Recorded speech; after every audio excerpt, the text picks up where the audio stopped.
So, welcome back to the Talk Past podcast. Of course, I am the host here at NC, and I am here with. Hey, how are you doing again?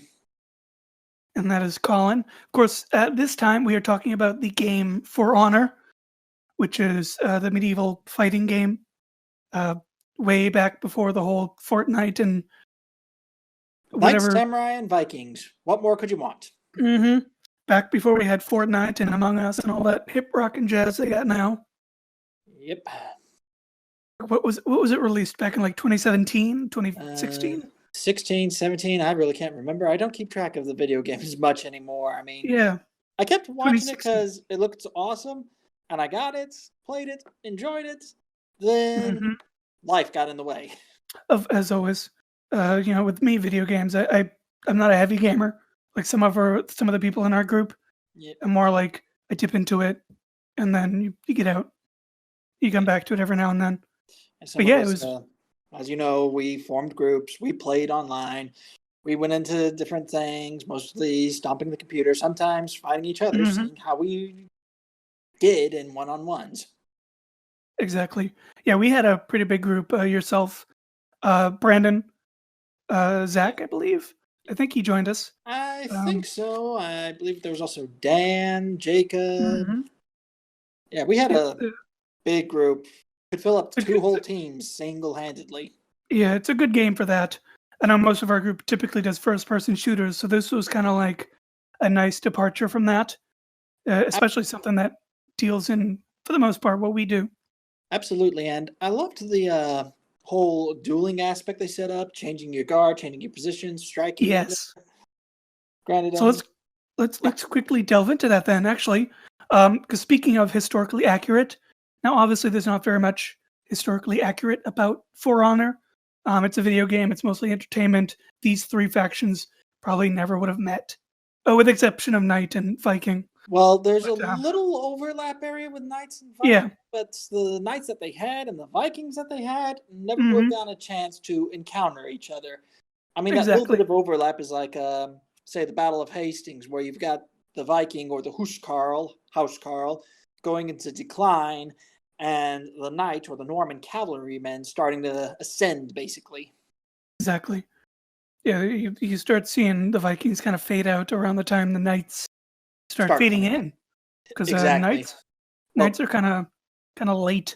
Well, not the idea of Knight, but the Knights that you see at least in the game are very sort of late medieval. Yeah, more like to me they feel a lot like late 14th, early 15th century. I think I noticed when a lot of from the chainmail into more solid plates in there. I mean, you still got the chainmail look. You still got the padded gambeson. They throw some leather in there occasionally. Mostly on the Vikings, though, because leather needs to be their thing. Yeah. But you start to see more like the solid plates, like the full plate harness that the Lawbringer wears, for example. And obviously, this is a running theme in the podcast. But anytime anything medieval is brought up, whether it's a video game, a TV show, a movie, like A Knight's Tale, For Honor, Game of Thrones, whichever, you notice it tends to be very late 1500s, the aesthetic. It's never like the 900s. Even Fallen Kingdom, which is set then, it still looks 1500s. Yeah, everyone keeps doing 1500s, and personally, I'm a big fan of like the 1300s to the 1200s to the 1300s, when they're wearing those bright colors, the bright surcoats. Yes, it's still mostly chainmail with those pot-like helmets, but the coloration was just so amazing. I mean, stark contrast of, hey, here I am, look at me. This is how you identify me on the field, as compared to like dark and gritty and of course, their armor would have been painted as well. That's a recent discovery I've had. Obviously not a recent discovery of history, but we always, when we go out there, we've got our non-painted, everything's just kind of as we buy it, plate armor or plate pieces or armor in general that's metal and is not painted. But historically, they actually would have painted it to their lord, or if they were the lord, their house colors. Yeah, if you were Knight Banneret or higher, you'd be wearing your own personal colors. If you were a knight bachelor or lower, down to say gentleman, you'd be wearing whomever you were sworn to, or you might not wear any colors at all. So when we're out there, we're kind of suited up more like the knight's bachelor rank down to the gentleman's rank. Yeah. So that we can use it multiple times for a different year. Because it takes a lot of work to paint something up, remove the paint, and then paint something new on. I know, I've done it. Yeah. Although I think if I ever do plate, I'm actually going to try and do that because I don't see it. So may as well try it at least once. Well, this is one of the things I like about, say, the 14th century, late 14th century, when they haven't gone to the full plate and they're wearing the really short tabards on top. Then you can just have your arms and legs without any of the painting stuff. And if you want sheet for the show purposes, you don't have to have the other stuff underneath it. Now, I don't think they did, but I think it would be curious to find out if maybe they painted their chainmail. That might be an interesting one too. Of course, we're getting off topic because I don't know if there's any evidence to that, but maybe in the future. Mayhaps. We did divulge from the dueling aspect because historically speaking, actually for Honor, the stances, the attacks, the dueling aspect of the game is actually historically accurate. Obviously, it's balanced between the factions, but the attacks and stuff are accurate. Absolutely. I mean, unless we can get some weapons test against their actual armors that they wore at the time, we're not going to know how well these weapons do against it. I mean, I've got my personal thoughts and favorites. I know plenty of other people have their personal thoughts and favorites.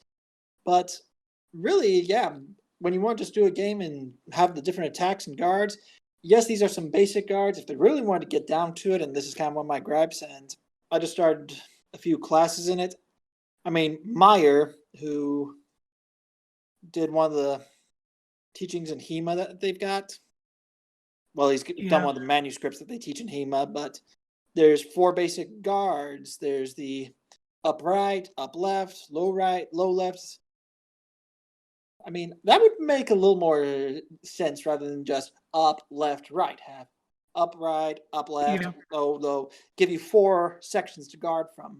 That, I think, would make it a lot more interesting. Having just one guard to guard the top, and this went into a lot of the player base, because a lot of people would just stay in top guard and switch when they'd see somebody going for an attack in the other angles. Exactly. I use the high guard a lot that's in the game. Yeah, me too. I kind of stopped that because it kind of was weird or becoming a bit archetype of me. But the high guard is definitely common.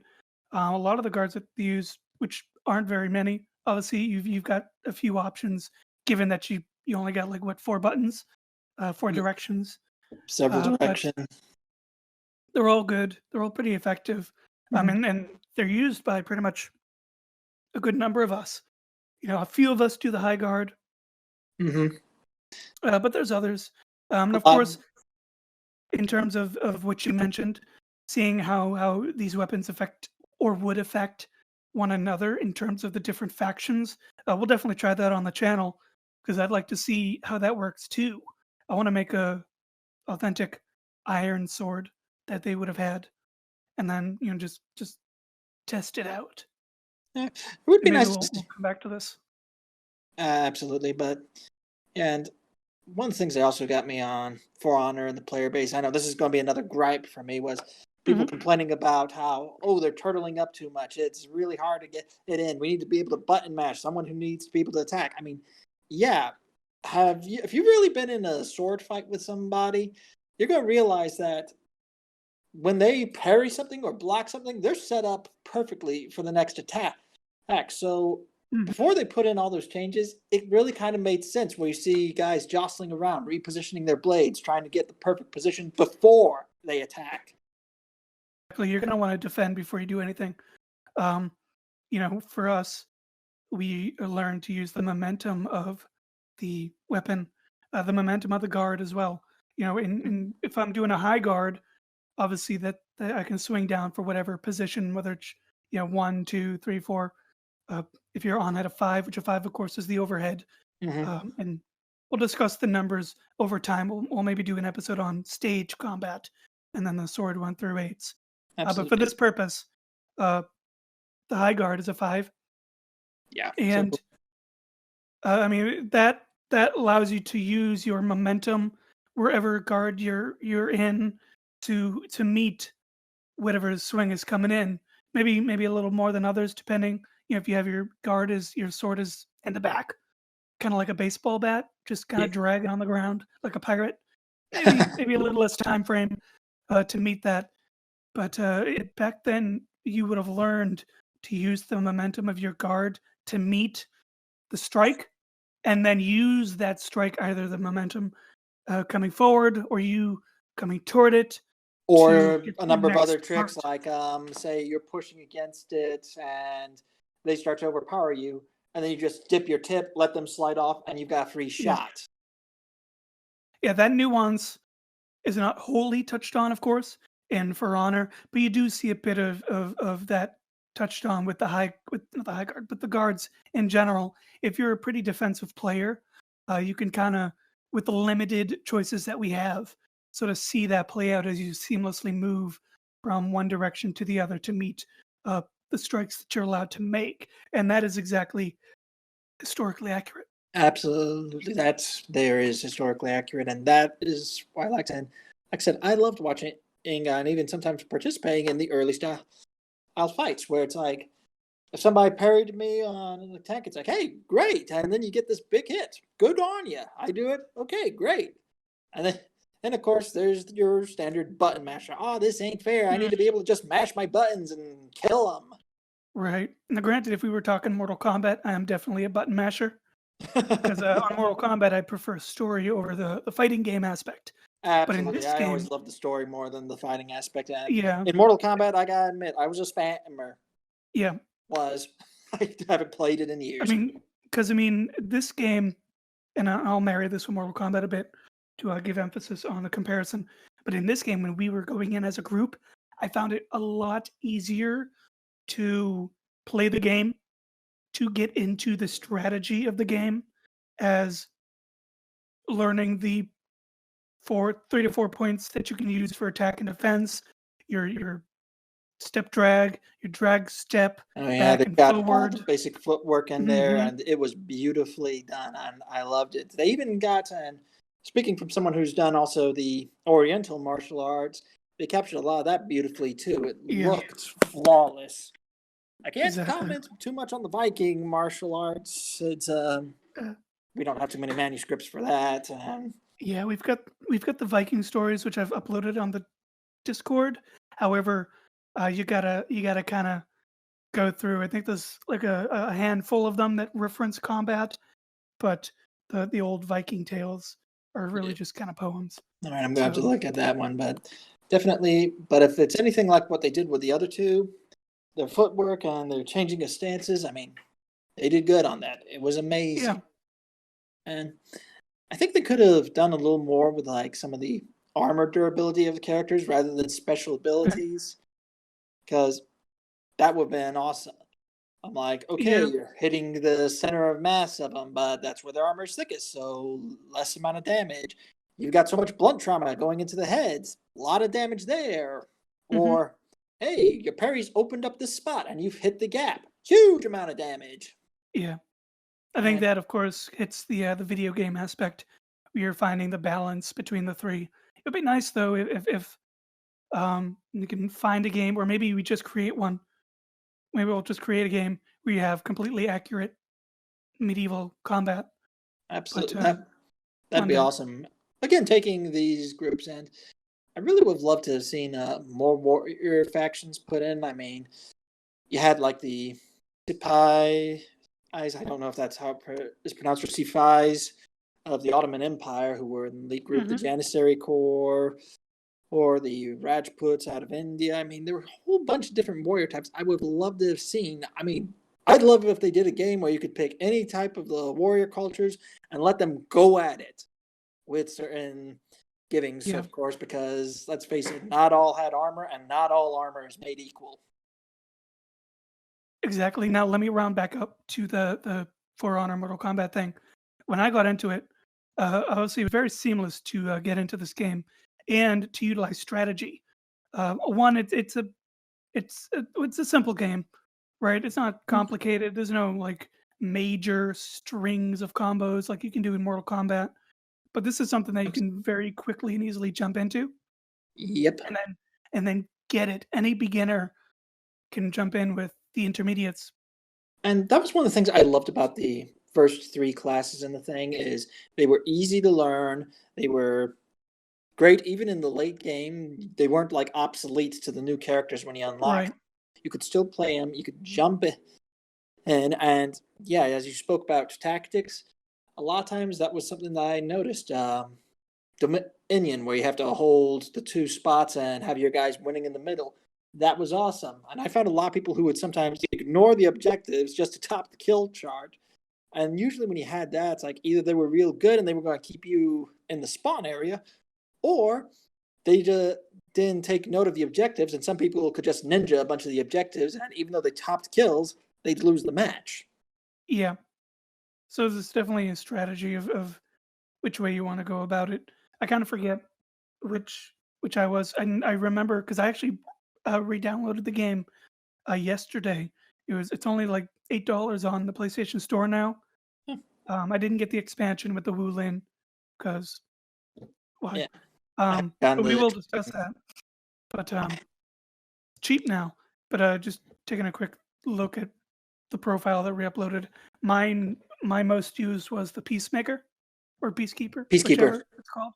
Yeah, she was assassin so class. I think it was more about getting the objectives done than being the killer. I know I bounced back and forth between the Warden and the Lawbringer. Mm-hmm.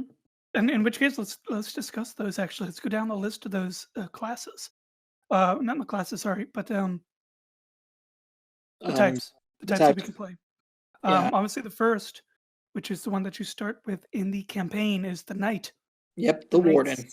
Mm-hmm. We've got a wide variety of knights with the heroes, but what are your thoughts on the knights in general? The class that you can use with them and the overall look and are we talking just the single class or all the classes lumped up? Everything under the knights table.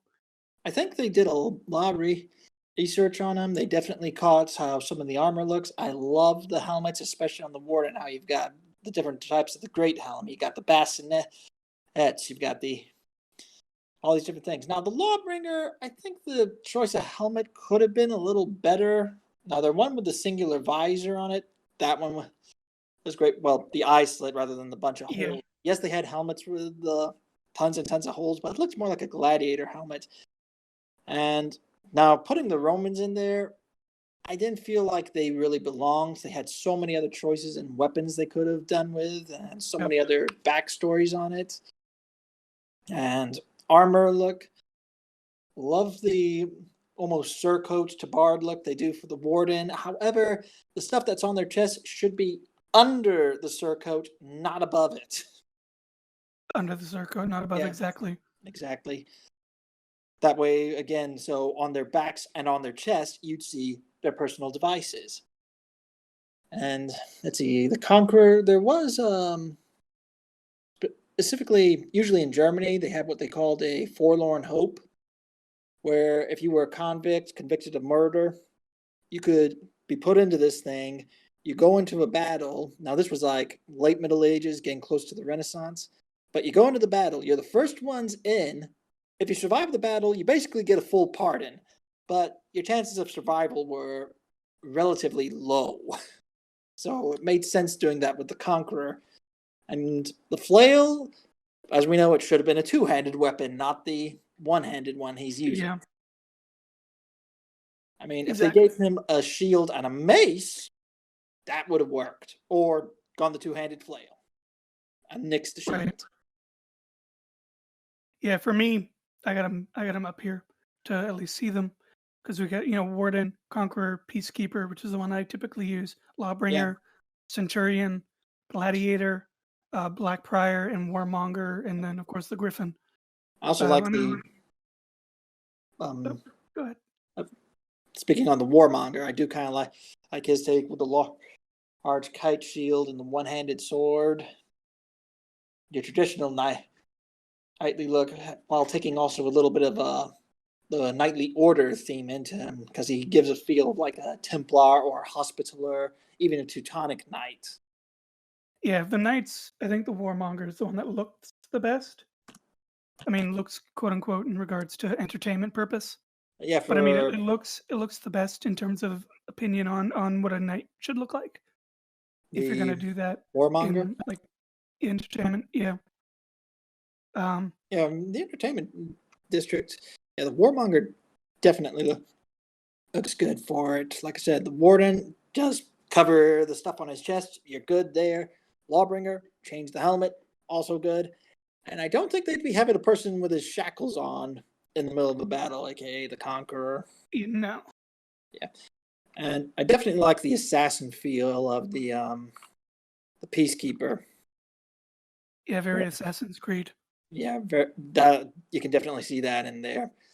Though in her case, I think she might have done better with dual daggers if they were going with an assassin look, because that looks more like what you'd have for dueling purposes with sword and dagger, though it would be more rapier and dagger. I don't know how many times they did that sort of fighting style with arming swords. Exactly. And dual fighting is also a little iffy historically as well. It's not too much. I don't think there's too much documentation on that. Well, there were a couple things, usually for legal matters or to settle personal grudges. And they usually weren't always to the death, unless it was mentioned to be to the death or the blow happened to kill somebody. Right. But that's I think usually a lot. Oh, I go think ahead. maybe it would be better. I think it was probably better used in the terms that we use it. Like for our show, when we do a chess match, the show itself is supposed to be a tournament of sorts. So we're kind of first match is sort of for show. You know, it's And supposed to be a second match is friendly where we get game of serious. yeah, it's supposed to be a friendly game where two people are kind of showing off their skills to one another, and we start building a story. But it's more of just like really just showing yourself off. I guess that I think would be a better use of dueling Yeah, kind of like and showing off your skills, showing off, showing like off, settling some arguments. I said, I can't. what you I do in a don't. tournament. Yeah, I don't recall much about dual wielding in like a melee setting where you're going to war and you got two weapons. Yeah, that wasn't really much of a thing. You'd either take a two-handed weapon, or you'd take a shield, or you were using a missile weapon. That's So if I was peacekeeper, if I applied the peacekeeper to something like that, what I would do is I like one-handed. You know, using a dagger and using the other hand, the offhand, which for me is my left hand, as the shield, as a grabber, as a second weapon, getting in measure. I see that as being a more applicable use of the peacekeeper rather than a full hand sword and dagger. absolutely. I mean, a lot of the assassins in the thing, excluding the Orochi, really feel like they should have these really short range, in close, grappling, stab you kind of weapons. Say, hmm like Peacekeeper's Dagger, the Shinobi's Sarikamas, or plain Kamas, short one handed axes on the Berserker. The Orochi, even though it's classified as an assassin, feels more like the character should have been a vanguard based with the choice of weapon. Tana, it's just a simple sidearm. I mean, yes, I understand what they were trying to do, trying to keep the character fast, this, that. I think in the original beta setups, like before they got all the other classes, before they did some of the breakdowns, the Orochi was supposed to be the vanguard. I mean, anyone can correct me if I'm wrong, but that was based on the early alpha and pre-alpha footage I saw on stuff. So it just kind of Right. felt like the Orochi was pushed into the assassin areas. I mean, the Shaman, she's got some weapons I'd say work for the assassin. The Shinobi, definitely weapons for an assassin getting in close. Berserker, the dual wielding thing is kind of, again, anything dual wielding is kind of, well, I Give or don't, take. Yeah. yeah, very give or take ish. So let's do a quick transition here into the Vikings then, uh, because we're kind of intermingling them here. Obviously, we'll start with my thoughts because I got them pulled up here. Okay. Obviously, anytime you see Vikings in any sort of media, Everyone thinks they're from not the accurate. show The Vikings. Yeah, they're not accurate. They've got dirt on their faces or war paint, and they're all in intense leather, and they don't look in any way, shape, or form like Vikings actually looked, or Scandinavians, of course, what they actually are. And most Um, Scandinavians are tall, lanky. They're not these big, burly, muscular people you see. They're very long. A lot of their heights. This was one of the things that made the Vikings so good. They were usually pretty much taller than the rest of those found across Europe. yeah, but what are your thoughts on the Vikings as a whole as well? And the Vikings as a whole, they've got a lot of hit or misses in there. I mean, the Warlord, I like his look. He's got that round center grip shield. He's got that Viking sword. He's got that reinforced armor. I mean, probably would have gone with more chainmail and padded than the leather. They might have even could have gone with a Lamlar look for him. There's still debate on whether the Vikings used Lamlar or not. Right. But chain with a gambeson, that helmet he's wearing, probably with a chain covering over his face, would have been perfect. So it's like just nix the leather, chain and gambeson, shield sword. He looks great. Hey, they did amazing work for him. The Raider, Exactly. oh god, I don't know what to say about the Raider. He looks like he's set up like a Huskarl or a Housecarl, as they'd say, with the big Dane axe. So I'm expecting that he should have a lot more armor. And here he is, bare chested like a berserker. hmm And it's like, I think they're getting a little off there. If anyone should be out there with no shirt on, it should be the berserker. He should have little to no armor. In fact, they probably come out with a bear skin, throw it off, have a pair of trousers on, single axe in hand, not always the big Danish axe, but an axe, and they just go wild. Yeah, between the two of them, Warlord and Raider, Raider looks like a stereotype, Yeah, right? Raider looks like a stereotype. Warlord looks very close, almost exactly like what it should be. If you put if you put the Warlord in the correct armor or clothing, then it would be pretty much right there because he's got a good Bingo. shield, he's got a good sword. The helmet is accurate, Yep. but Just nix the lot of different armor. leather.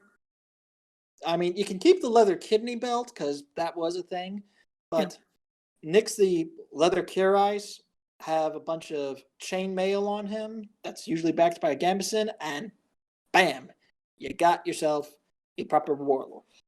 You got yourself a proper Viking right there. I mean, jumping down quickly.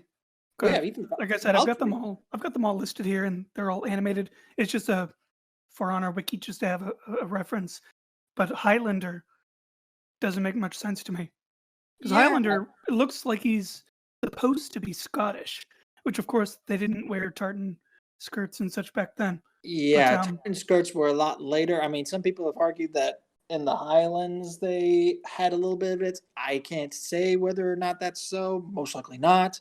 But yeah, Highlander feels out of place, much like how the Romans, like the Centurion and the Gladiator, feel yeah, out of place in I the night. mean with the knights, the the Romans were before the knights.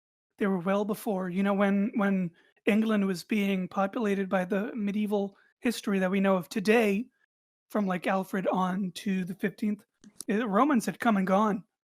Yeah, they And were long gone. Long gone. here with the Vikings, I mean, obviously the Vikings themselves, maybe not Scandinavians in Scandinavia, but Vikings obviously certainly would have interacted with Scottish and the Irish, among anybody else they would have interacted with, Oh, they including interacted with the Franks. They interacted with the Irish. Yeah, American Aborigine. the Scot. But Yeah, the American Indian. yep, but it's kind of weird that they would put a Scottish Viking here and have some sort of emphasis on that. So it's really out of place for me, especially Yeah. since it's also historically inaccurate. But I mean, they could be referencing the Orkney Islands, which were held by the Vikings for let me take a look. almost the 1200s. But Yeah, still doesn't make much sense. I think they just wanted to get a Scottish warrior in there Yeah. and capitalize on the Braveheart stuff. Now, another Viking that actually looks quite right, you'd have to make her shield a little bigger, is the Valkyrie. Also, take the horns off her helmet. Yeah, But Vikings didn't have horns on their helmets. yeah, they did not have horns on their helmets. The helmet design's all right, but get the horns off. That's all I say. Remove the horns. Mm-hmm. But yeah, enlarge her shield. The spear was a common weapon for Vikings, much Yep. like the axe, because let's face it, only like the really rich, the warlords, would have a sword. So you either had a spear or an axe in hand. But her setup is pretty right. I mean, I'd see her being more lightly armored, probably just have a basic gambeson on instead of the leather. But change the leather to a gambeson, enlarge the shield, remove the horns, and there you have another one that looks right. You got a proper shield made in there. Yeah, do you think she kind of looks a bit Roman? A bit Roman? In terms of influence? When I see Valkyries in typical like medieval history entertainment, there's kind of a Roman feel. She obviously has mostly quote unquote Viking aesthetic, but there's a couple attires. One I'm looking at that's the red and brown, and it kind of has the sashes coming down. That kind of looks Roman to me. I see Kind of what you looks like mean a by that. Roman spear. Yeah, honestly, spearhead, it should be a little different. I don't have any access to. Now, it doesn't look like a pilum, but it does look like one of those spears in the late Empire towards when they were in decline that you're Yeah. trying to keep somebody away from you. Yeah. Now, quick divulge. Maybe we'll research and go into Vikings in a different podcast more thoroughly. But I wanted to quickly note because we have female fighters here from Shaman, Valkyrie, and a few Yeah. others in the other factions. But I think a while back, maybe even like 5 or so years back, there was an article, and shame on me for not delving too deeper before this, but because I did want to mention it. But it mentioned that they had found female fighters amongst the Scandinavians and Vikings, Once and that it was much more prevalent. I'm not sure if there was any update to that, but I think that would be a very kind of like, yeah, that makes sense sort of thing. That one does certainly make sense. I mean, if you look at the place, there wasn't a lot Shield there, maidens. not a lot to grow. Oh, and yeah, we got the term shield maiden, which comes from there.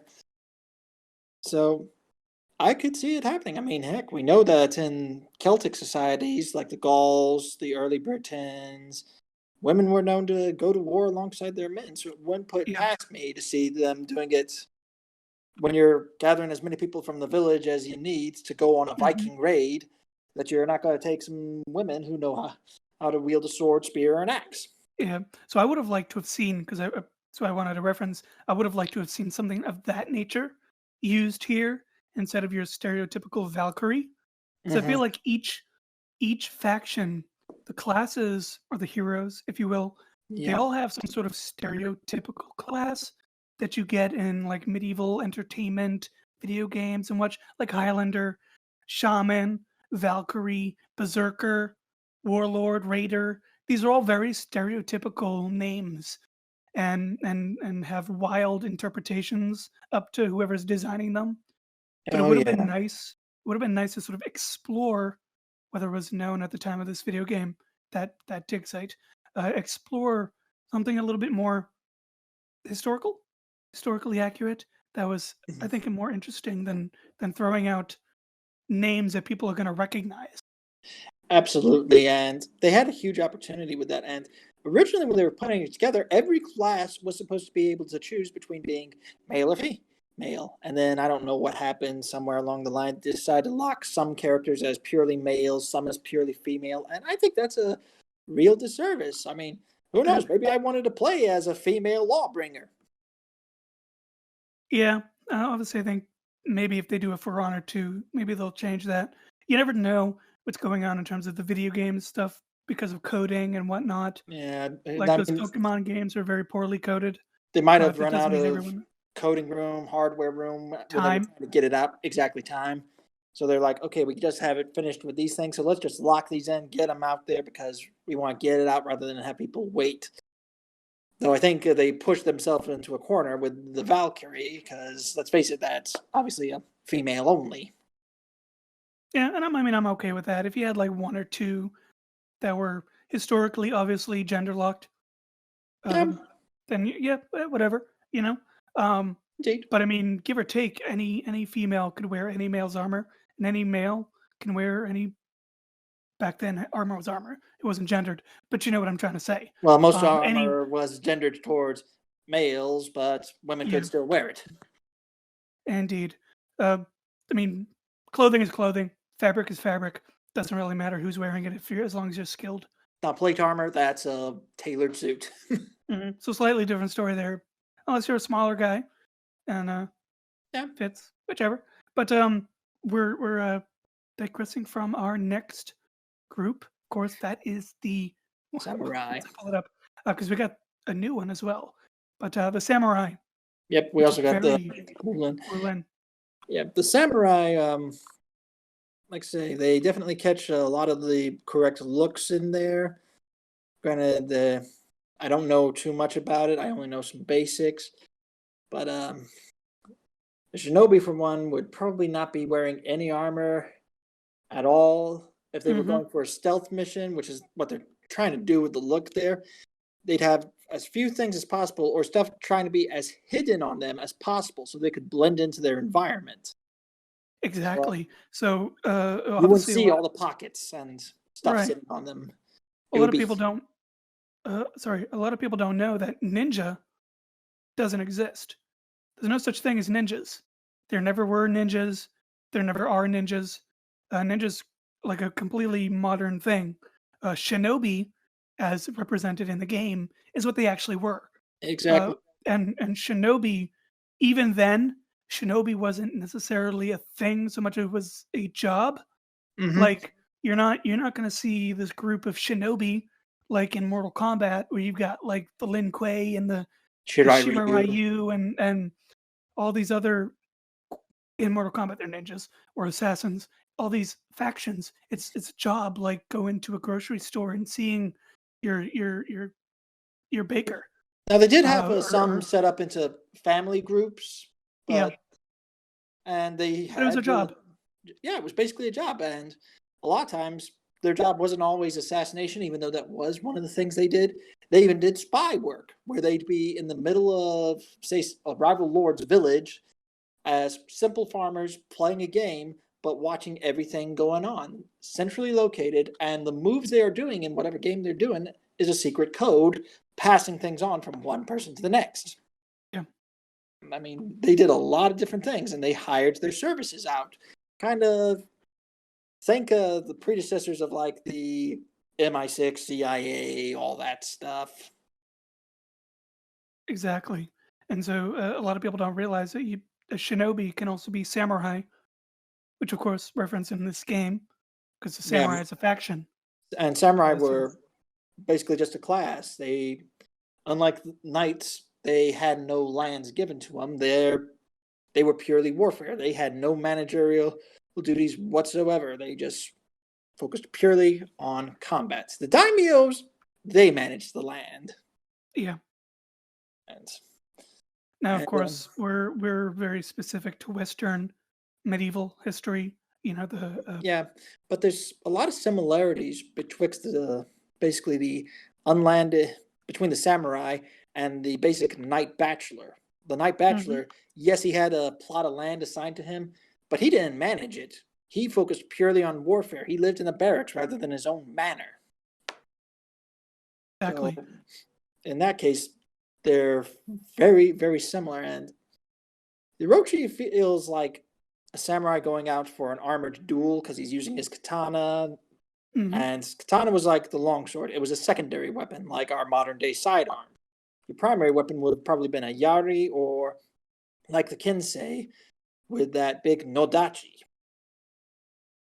Exactly, yeah. Yeah. Also weren't obviously in comparison, and we're definitely going to do this on the channel, live action videos in comparison of weapons and armor. But of course, there's a balance in the game to make And it also, playable. unlike Go what ahead. they say about the armor, even though they did do wood, maybe in early armors, there was steel in that armor also, lacquered steel at that. So similar to their knight counterparts. Exactly, with Brigandine. Yeah, brigandine, or even solid breastplates and backplates that were lacquered. They used that too. And what I was mentioning, of course, a katana is not exactly a strong weapon. You get all these kind of anime lovers, Yeah. I'll say affectionately, who are obsessed with katanas and Oh, fedoras, do I and know that? they love using a katana. Is an amazing weapon, and it's a beautiful weapon. It But it's is also amazing. not. It's not gonna work against a Viking's Dane It's not, axe or a knight's sword. it's not going to work. It's not going to shatter the weapons like everyone thinks it is. Like, oh, it's the best steel ever. Hmm. It's going to shatter it. Knights used steel in their swords too, and they folded them as well. Those things are strong. Hmm. And let's face it, the katana, it's a really good cutting weapon. It's great for killing an unarmored person, but even it wouldn't go through armor. It would just plink off. You'd have to go for the gaps again. And it's got a beautifully sharp edge, you know, edge. But Yeah, like I always I say to want to. people with long swords, and this is a little catch I say, most of the time with long swords, the reason why you see I'm able to grab the blade is a lot of the blade, it's usually chisel sharp. I mean, if you swing with it and cut, it's going to cut, but it's not going to be that razor sharp. However, from the tip 6 inches down, that's razor sharp. That will cut just as good as like a katana, which is why when you see people throwing strikes with long swords, they aim for that sweet spot, hitting with that 6 inches from the tip. Yeah, I'd like to do that test with our group and with a historically accurate weapon I in like to do it various with a bunch of various historically armors. accurate weapons. See, like how this, say, a Viking sword handles it, how a katana Hmm. handles it, how a European arming sword handles it, how Yeah, a and it scimitar also handles it. depends on the force behind it. See, for us, we get a big guy, Zach, who big Zach, of course. We've got several Zachs. Yeah, I know We we got got several several people with Zacks. several names, but he or Rod, probably yourself as well, could really hammer down a good sword strike, axe strike, down on at least a ballistics thing. Someone like me, not so much. I'm not going to get through much. Um, I'm smaller. I can lift like 70 pounds. So In my an actual attack, fight, in your case, I'd say thrusting is probably your best friend. exactly. So for me, we would probably test out something of like a dagger strike, see what that would be like. And we're definitely going to do that because ballistics is a lot cheaper now, especially if you make it and Oh, yeah.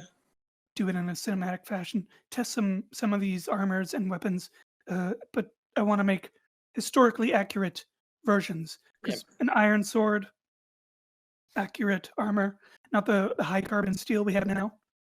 Yeah, I mean, they did have such thing as Damascus steel, but that would have been expensive stuff, or Spanish steel, which would have Hmm. again been more expensive blades.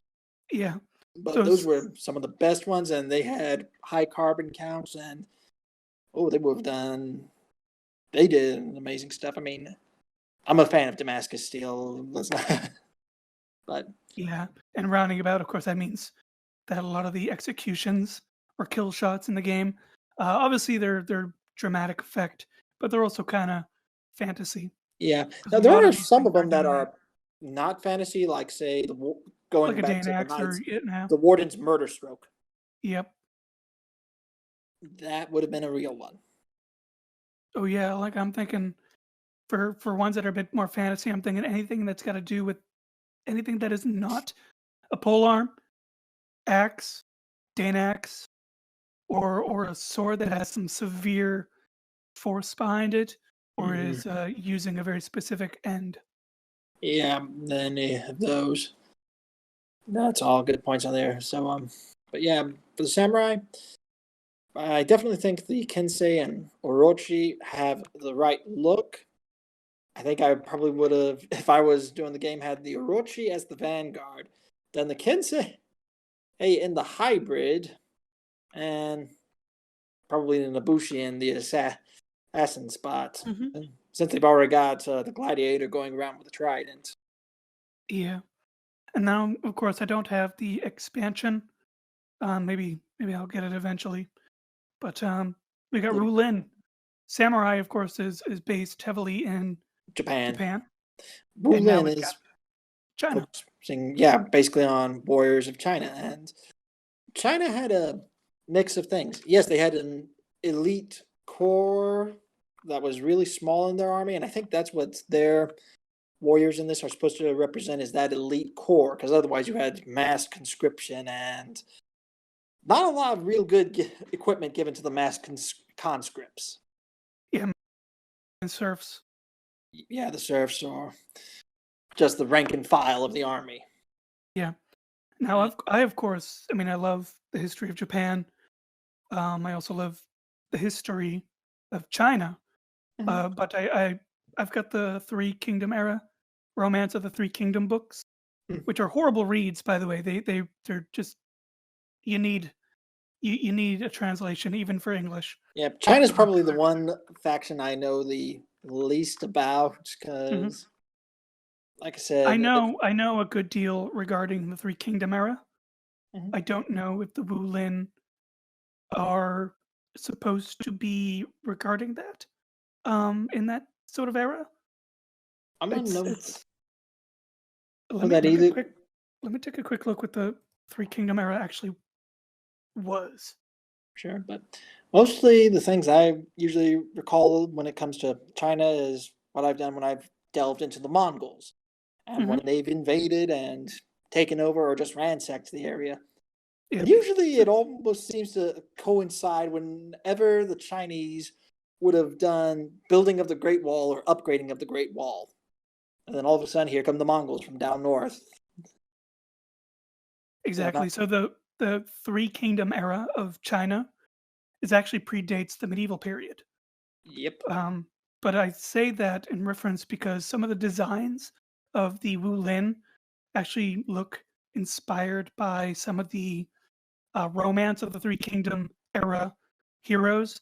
Like You might think of like Guan Yu, and a lot of these characters are also in the Dynasty Warriors games, which is directly the Three Kingdom era, and you get a whole number of hundreds, if not thousands, of names that you can go down like Game of Thrones.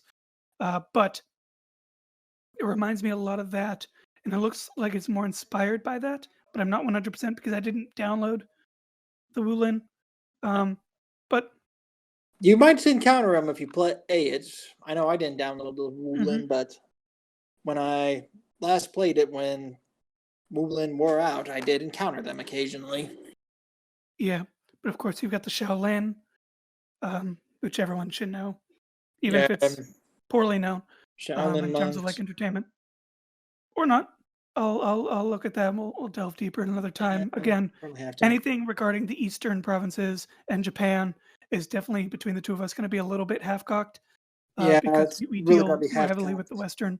I do primarily do Western European stuff, but I do like to look out into the Eastern stuff, mostly so I can see the similarities that are drawn across the lines. And some of the biggest similarities are like between the samurai of Japan and the gentleman man-at-arms of England.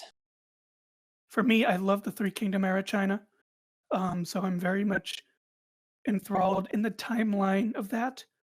Not so much like individuals because there's so many, and then getting into the niche of their fighting styles and armor and such.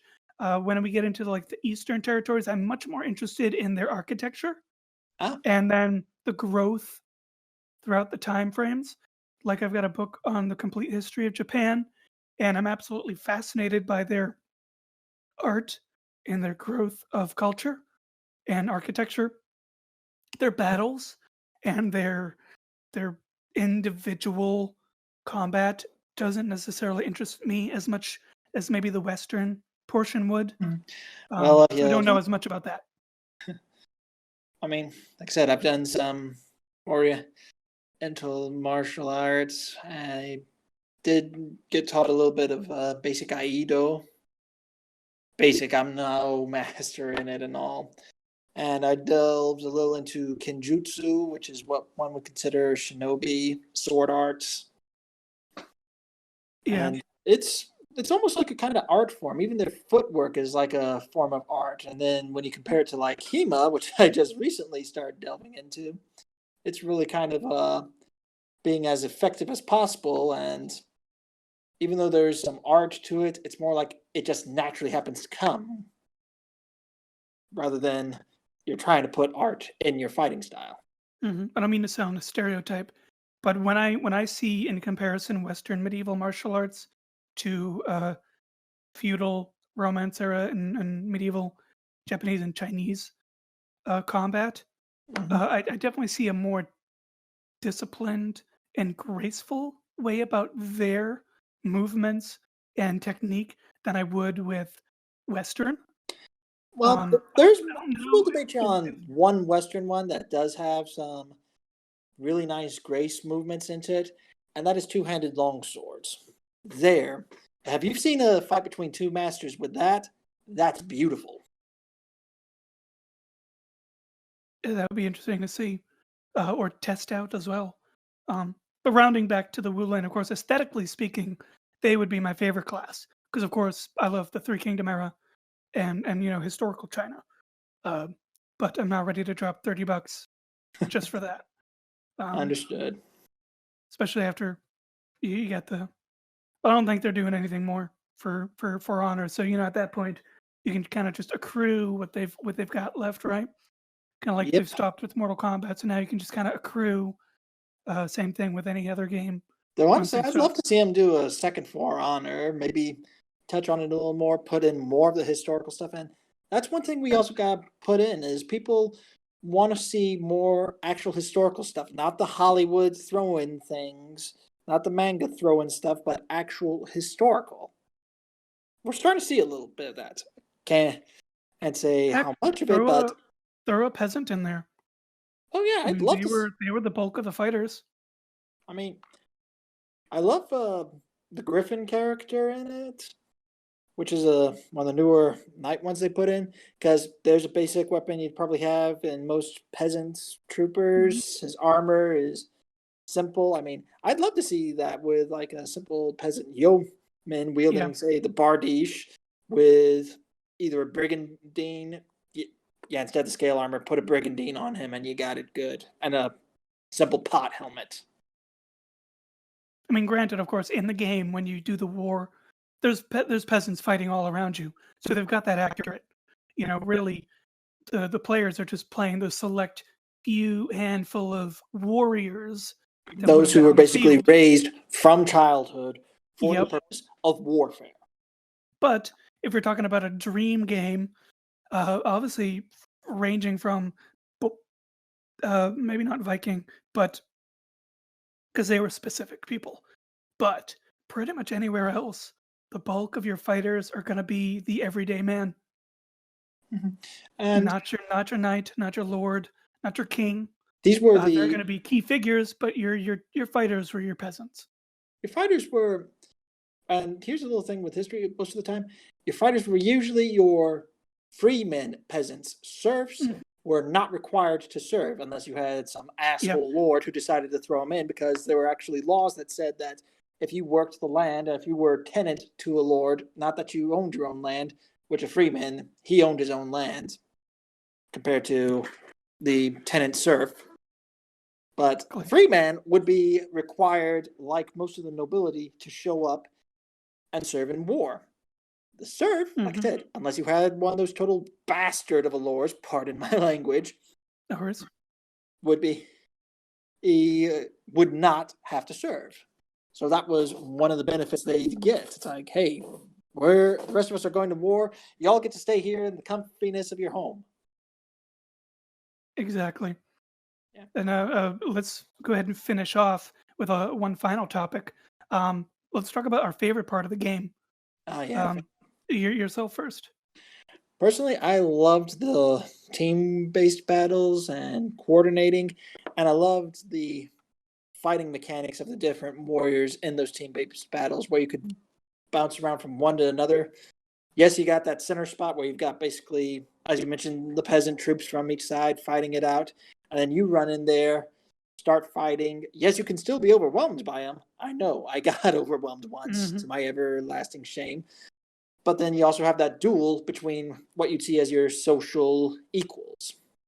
And that was just something that was always seen in warrior cultures. You always looked as everyone else beneath you, and you'd seek out your social equals. I almost kind of think that was one of the things with like the knights' helmets, is that everyone's like, man, I can't see anything but straight ahead. That's because, and this is only a theory I got, it's so you can single out a single opponent, focus on him, and take him down. Then, of course, you pop up your visor, look around, find your next target, zero in, and go in again. Yep. But I loved the teamwork. I loved the communication. And I just loved seeing some, not all, some realistic techniques against realistic techniques to get an idea of, oh, wow, this is what would look like with these guys fighting each other. There's a lot of Hollywood thrown in there, too. We'll definitely do a historically accurate kind of our own version of For Honor, perhaps maybe after Fair, of course. We'll delve into all of that when now that we're able to, at least by the end of the year. But for me, my favorite was actually wandering through the environments. That is actually my favorite part of any medieval game, even though all of it's more 1500s. My favorite stuff is seeing what the...